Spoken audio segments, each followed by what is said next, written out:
नमस्कार साथियों। आइए शुरू करते हैं अपना topic forest and wild life resources. अब हम देखते हैं कि forest and wild life resources क्या होते हैं, वो हमारे जीवन से कैसे रिलेटेड हैं और मनुष्य उनको कैसे यूटिलाइज करता है, कैसे उनका कंजर्वेशन करता है, कौन कौन से प्रोग्राम किए गए उसके कंजर्वेशन के लिए और हमने कैसे उसको ओवर एक्सप्लॉइट किया जिससे स्पीसीज वल्नरेबल और एंडेमिक कंडीशंस में जा पहुंची हैं। तो इस बारे पर हम एक एक पॉइंट में विस्तृत अध्ययन करेंगे।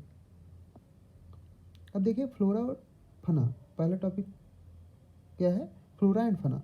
अब जो इंडिया की फ्लोरा और फना है वो दुनिया की रिचेस्ट कंट्री बनाती है इंडिया को बायोलॉजिकल डाइवर्सिटी में, और लगभग 8% जो स्पीसीज हैं वर्ल्ड की वो इंडिया में पाई जाती है।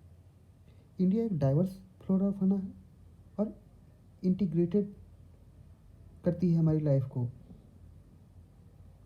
और लेकिन क्या हुआ है पिछले कुछ सालों से, लगभग 1951 से, जब से इंडिया आज़ाद हुआ है उसके बाद क्या हुआ है कि हमारी जो स्पीसीज हैं वो बहुत ज़्यादा स्ट्रेस में चली गई हैं, क्योंकि लगभग 10% रिकॉर्डेड फ्लोरा और 20% मैमल क्या हैं, थ्रेटेंड लिस्ट में पहुंच चुके हैं ड्यू टू ओवर एक्सप्लॉयटेशन। देखिए स्पीसीज को कैटेगराइजेशन कैसे किया गया है। तो सबसे पहले नॉर्मल स्पीसीज। तो नॉर्मल स्पीसीज वे स्पीसीज होती हैं जिनकी पॉपुलेशन लेवल नॉर्मल है, उनको कोई खतरा नहीं है, वो अपनी वृद्धि कर रही हैं और धीरे धीरे अपने नॉर्मल रूटीन में चल रही हैं। जैसे आपकी कैटल है, साल या पाइन के पेड़ हैं, रोडेंट नाम एक चूहा होता है बड़ा वाला, वो होता है। उसके बाद आती है इंडेंजर्ड स्पीसीज। तो इंडेंजर्ड स्पीसीज वे स्पीसीज होती हैं जिनको एक्सटिंक्शन का खतरा है, इनका सर्वाइवल बहुत डिफ़िकल्ट हो गया है, निगेटिव फैक्टर लगातार काम कर रहे हैं जो इनकी पॉपुलेशन को डिक्लाइन कर रहे हैं और ये कभी भी एक्सटिंक्ट हो सकती हैं, इसलिए इनको इंडेंजर्ड स्पीसीज की लिस्ट में रखा गया है। उसके बाद सेकंड आपका आता है वल्नरेबल स्पीसीज। तो वल्नरेबल स्पीसीज वो स्पीसीज हैं जिनकी पॉपुलेशन तो डिक्लाइन कर गई है एक लेवल तक, और ये कभी भी इंडेंजर्ड कैटेगरी में फ्यूचर में जा सकती हैं अगर निगेटिव फैक्टर कंटिन्यू इन पर कार्य करते रहे। उसके बाद आती है आपकी रेयर स्पीसीज। तो रेयर स्पीसीज वो स्पीसीज होती हैं जिनकी पॉपुलेशन बहुत ही स्मॉल है और ये कभी भी इंडेंजर्ड या वल्नरेबल कैटेगरी में जा सकती हैं अगर इनको सही समय पर हेल्प न की गई। उसके बाद आपकी आती है एंडेमिक स्पीसीज। तो एंडेमिक स्पीसीज क्या है कि ये एक सर्टेन एरिया होता है, जियोग्राफिकल एरिया, और वहीं पर पाई जाती हैं। जैसे आपने एक सुना होगा हिमालयन यू होता है। तो हिमालयन यू क्या है? सॉरी, हिमालयन यू एक आपका क्या है, प्लांट है। हिमालयन यू ये कहाँ पाया जाता है? हिमाचल प्रदेश और अरुणाचल में। इससे क्या बनाया जाता है? टैक्सॉल बनाया जाता है। टैक्सॉल कैंसर के मरीजों के लिए दवाई इससे बनाई जाती है। तो इसका क्या हुआ है, ओवर यूटिलाइजेशन हो गया, ओवर एक्सप्लॉयटेशन हो गया, तो उसकी वजह से क्या हुआ कि इसको खतरा हो गया है और ये लगभग 10,000 प्लांट पिछले डिकेड में ख़त्म हो चुके हैं। उसके बाद आती है कि एक्सटिंक्ट स्पीसीज। तो एक्सटिंक्ट स्पीसीज वो स्पीसीज होती हैं जो पहले कभी धरती पर थीं और अब वो बिल्कुल समाप्त हो चुकी हैं, जैसे डायनासोर, एशियाटिक चीता, ये सब। उसके बाद नेक्स्ट आता है कि कंजर्वेशन ऑफ फॉरेस्ट और वाइल्ड लाइफ का कैसे किया जाता है इंडिया में। तो कंजर्वेशन का क्या है, रैपिड डिक्लाइन हुआ है फॉरेस्ट्री का और वाइल्ड लाइफ पॉपुलेशन का। तो 1960 से 70 के बीच में क्या हुआ, कंजर्वेशन के लिए डिमांड हुई कि वाइल्ड लाइफ प्रोग्राम इंट्रोड्यूस किए जाएँ। फिर क्या हुआ, वाइल्ड लाइफ एक्ट 1972 में लागू किया गया, 1972 में वाइल्ड लाइफ एक्ट इम्प्लीमेंट किया गया। उसके बाद उसमें बहुत सारे प्रोविजन थे, लिस्ट बनाई गई। सेंट्रल गवर्नमेंट ने क्या किया, सेवरल प्रोजेक्ट अनाउंस किए जो किसके लिए थे, उन एनिमल को प्रोटेक्ट करने के लिए थे जो थ्रेटन थे, जैसे टाइगर। उसके बाद हमने फुल या पार्शियल प्रोटेक्शन हंटिंग के खिलाफ लिया और हंटिंग और गैदरिंग और पोचिंग को रेस्ट्रिक्ट कर दिया, ठीक, थ्रू आउट इंडिया में। उसके बाद आपका आता है Indian wildlife protection act. तो Indian wildlife protection act क्या है? तो 1972 में जब हमने Indian wildlife protection act को पास करा। इसमें क्या थी, कुछ प्रोटेक्टेड स्पीसीज जो कंट्री में थी उसकी लिस्ट बनाई गई, हंटिंग पर बैन लगा दी गई और उसको इम्पोज कर दिया गया। उसके बाद लीगल प्रोटेक्शन के लिए प्रोवाइड कराए गए इंडेंजर्ड स्पीसीज को। ट्रेड वाइल्ड लाइफ का जो था उसको रेस्ट्रिक्ट कर दिया गया। नेशनल पार्क इस्टेब्लिश किए गए, वाइल्ड लाइफ सेंचुरी इस्टेब्लिश की गई।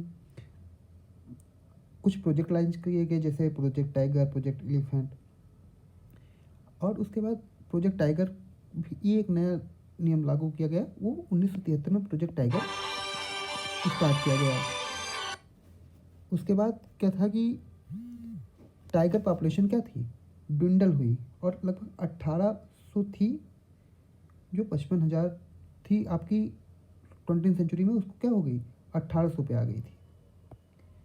अब आता है प्रोजेक्ट टाइगर। प्रोजेक्ट टाइगर को 1973 में लॉन्च किया गया। किस लिए, जो इंडेंजर्ड स्पीसीज थी टाइगर की कंट्री में उनको बचाने के लिए।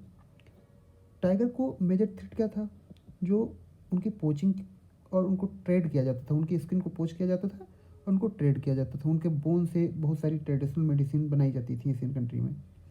और एक और उनको थ्रेट क्या था कि उनको श्रिंकिंग, उनका जो हैबिटेट था, मतलब लोगों ने जंगल काट दी तो उनको हैबिटेट नहीं मिल पा रहा था। प्रे बेस उनका कम पड़ गया क्योंकि उनका जो ह्यूमन पॉपुलेशन बढ़ी तो ह्यूमन ने क्या किया, टाइगर का प्रे खाना स्टार्ट कर दिया। तो उससे क्या हुआ कि टाइगर की पॉपुलेशन श्रिंक कर गई। और सबसे ज़्यादा इंडिया और नेपाल जो था वो पोचिंग और इलीगल ट्रेडिंग के लिए मेन प्राइम टारगेट हो गया। और सबसे ज़्यादा यहाँ नेचुरल हैबिटेट थे जो 2/3 पॉपुलेशन के लिए, वो लगभग समाप्त हो गए। फिर आता है major tiger reserve of India. तो मेजर टाइगर रिजर्व कहाँ है, कॉर्बेट नेशनल पार्क उत्तराखंड में है, बांधवगढ़ नेशनल पार्क मध्य प्रदेश में है, सुंदरबन आपका वेस्ट बंगाल में है, सरिस्का राजस्थान में है और मानस टाइगर रिजर्व असम में है। नेक्स्ट आपका आता है types and distribution of forest and wild life resource. कौन कौन से टाइप हैं फॉरेस्ट और वाइल्ड लाइफ के और कहाँ कहाँ डिस्ट्रीब्यूट हैं। तो जब हम कंजर्व करने की बात करते हैं फॉरेस्ट को, तो ये डिफ़िकल्ट होता है और बहुत ही उसको रेगुलेट और कंट्रोल करना बहुत ही ज़्यादा डिफ़िकल्ट है। तो हमने इसको क्या किया, 3 भागों में बांट दिया, एक रिजर्व फॉरेस्ट, दूसरा प्रोटेक्टेड फॉरेस्ट एंड तीसरा अनक्लेस्ड फॉरेस्ट। तो रिजर्व फॉरेस्ट को क्या करती है गवर्नमेंट, रिजर्व फॉरेस्ट डिक्लेयर कर देती है। ये लगभग आधे से अधिक हमारी लैंड को कवर करती है टोटल फॉरेस्ट का इंडिया में, और ये सबसे ज़्यादा वैल्यूएबल है। और हमने इस कंजर्वेशन के लिए इसके वाइल्ड लाइफ रिसोर्सेज को लिए इसको हमने रिजर्व फॉरेस्ट घोषित किया है। उसके बाद आता है प्रोटेक्टेड फॉरेस्ट। ये लगभग 1/3% है टोटल फॉरेस्ट का, और इसको हमने प्रोटेक्टेड डिक्लेयर किया फॉरेस्ट डिपार्टमेंट ने। और ये एरिया क्या है, प्रोटेक्टेड कर दिया गया कि इसमें कोई भी डिप्लेशन नहीं हो सकता। रिजर्व फॉरेस्ट और प्रोटेक्टेड फॉरेस्ट दोनों को परमानेंट फॉरेस्ट कहा जाता है। उसके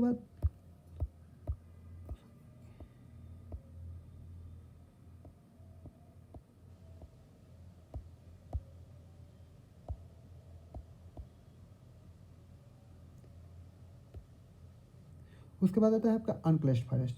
तो अनक्लेस्ड फॉरेस्ट वो फॉरेस्ट होते हैं जो या तो फॉरेस्ट होते हैं, बेस्ट लैंड होते हैं, और ये गवर्नमेंट और प्राइवेट दोनों से बिलोंग करते हैं। अनक्लेस्ड क्यों कहते हैं इनको, क्योंकि इनको कोई क्लेश नहीं किया जा सकता है और ये परमानेंट रहता है। नेक्स्ट आपका आता है कम्युनिटी एंड कंजर्वेशन। तो कौन कौन सी कम्युनिटी थी और उन्होंने कंजर्वेशन के स्टेप लिए। तो हम देखते हैं कि जो आप इग्नोर कर दिया जाता है इंडिया में कि ट्रेडिशनल कम्युनिटी को इग्नोर किया जाता है, लेकिन क्या है, कुछ एरिया में ट्रेडिशनल कम्युनिटी, लोकल कम्युनिटी जो है उन्होंने स्ट्रगल किया इसके लिए कि हमें फॉरेस्ट और वाइल्ड लाइफ को बचाना है, क्योंकि ये उनके लाइवलीहुड से जुड़े हुए थे। अलवार डिस्ट्रिक्ट राजस्थान ने लगभग 1200 हेक्टेयर ज़मीन को डिक्लेयर कर दिया अपना वाइल्ड लाइफ सेंचुरी, जिसको भैरवदेव सेंचुरी कहते हैं। और उसके बाद चिपको मूवमेंट लड़ा गया, कहाँ, हिमालय में लगभग हुआ। अंग्रेज जब उसको डिफॉरेस्टेशन कर रहे थे तो बहुत सारे लोग क्या किए, वो सब पेड़ों से चिपक गए। उसके बाद फार्मर और सिटीजन कुछ थे टिहरी डिस्ट्रिक्ट के, उन्होंने क्या किया, बीज बचाओ आंदोलन किया। उन्होंने बिना किसी भी सिंथेटिक के यूज के उन्होंने अपनी क्रॉप को उगाया और ये दिखाया कि हमारी क्रॉप्स क्या हैं, बिना सिंथेटिक फर्टिलाइज़र के उग सकती हैं और अच्छा प्रोडक्शन दे सकती हैं। उसके बाद कई प्रोग्राम लॉन्च किए गए 1988 के बाद, जैसे स्टेट उड़ीसा ने जॉइंट फॉरेस्ट मैनेजमेंट लॉन्च किया। उसके बाद आते हैं चिपको मूवमेंट। तो चिपको मूवमेंट क्या हुआ, 1970 में गढ़वाल उत्तराखंड में स्टार्ट हुआ। ट्री को प्रिवेंट किया गया कटिंग करने से, और ह्यूमन ने क्या किया, उनको सर्किल कर लिया चारों तरफ से, और ये लगभग पूरी कंट्री में स्प्रेड कर गया। उसके बाद आता है बीज बचाओ आंदोलन। बीज बचाओ आंदोलन 1980 में टेहरी में उत्तराखंड में स्टार्ट हुआ। वहाँ के फार्मर और सोशल एक्टिविस्ट विजय झारदड़ी थे, और उन्होंने 1988 में क्या किया, गवर्नमेंट ऑफ इंडिया ने लॉन्च किया पहली बार, और फर्स्ट लॉन्च इन उड़ीसा। और क्या किया गया, लोकल कम्युनिटीज़ थी उनको इन्वॉल्व किया। तो ये कौन सा था, ये था आपका जॉइंट फॉरेस्ट मैनेजमेंट। तो इसको 1988 में लॉन्च किया जाता है उड़ीसा में, और इस प्रोग्राम का मेन उद्देश्य था कि जो भी लोकल विलेज की कम्युनिटी हैं उनको प्रोटेक्शन और मैनेजमेंट में हम वो अपने नियर बाई करें, और उनको इन्वॉल्व करना था।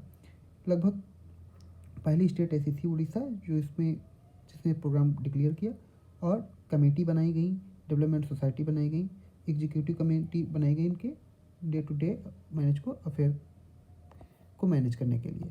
उसके बाद आपको एक और बता देते हैं, what are negative factor that causes the fearful depression of flora and fauna. तो कौन कौन से हैं, हमने क्या किया है, डायरेक्टली एंड इनडायरेक्टली फॉरेस्ट और वाइल्ड लाइफ को बहुत ही ज़्यादा क्या कर दिया है, और हमने उनका अवशोषण कर दिया है। उसके बाद वो क्या हो गई हैं कि बहुत ज़्यादा डिप्लीट हो गई हैं। 1951 से 80 के बीच में लगभग 26,200 स्क्वायर किलोमीटर एरिया ऐसा था जिसको हमने क्या किया, फॉरेस्ट लैंड को हमने कवर करके खेती या उसमें इंडस्ट्री बना दी। उसके बाद जो लार्ज स्केल डेवलपमेंट हुआ उसकी वजह से 1951 से 5,000 स्क्वायर किलोमीटर लगभग फॉरेस्ट को क्लियर कर दिया गया रिवर वैली प्रोजेक्ट के लिए। नर्मदा सागर प्रोजेक्ट मध्य प्रदेश में बनाया जा रहा था, उसकी वजह से 40,000 हेक्टेयर फॉरेस्ट को काटा गया। और इसी तरह से बहुत सारी ऐसी डेवलपमेंटल प्रोग्राम थे जिनकी वजह से क्या किया गया, हमने फॉरेस्ट को कट किया। उसके बाद एक और आता है आपका slash and burn. Slash and burn की वजह से भी दिक्कत आती है, जब से झूम कल्टीवेशन करते हैं लोग, तो झूम कल्टीवेशन की वजह से क्या होता है, बहुत सारी दिक्कतें ये आती हैं कि झूम कल्टीवेशन जब करते हैं लोग तो उसमें क्या करते हैं, पेड़ को काटते हैं और फिर नई जगह कुछ दिन वहाँ खेती करते हैं, फिर नई जगह शिफ्ट हो जाते हैं। इसकी वजह से भी बहुत सारी दिक्कतें हमें देखने को मिलती हैं। तो आज यही तक था, और हम उम्मीद करते हैं कि forest and wild life resources आपको समझ में आया होगा, और आशा करते हैं कि आप इसे लाइक, कमेंट और सब्सक्राइब जरूर करेंगे, और मिलते हैं।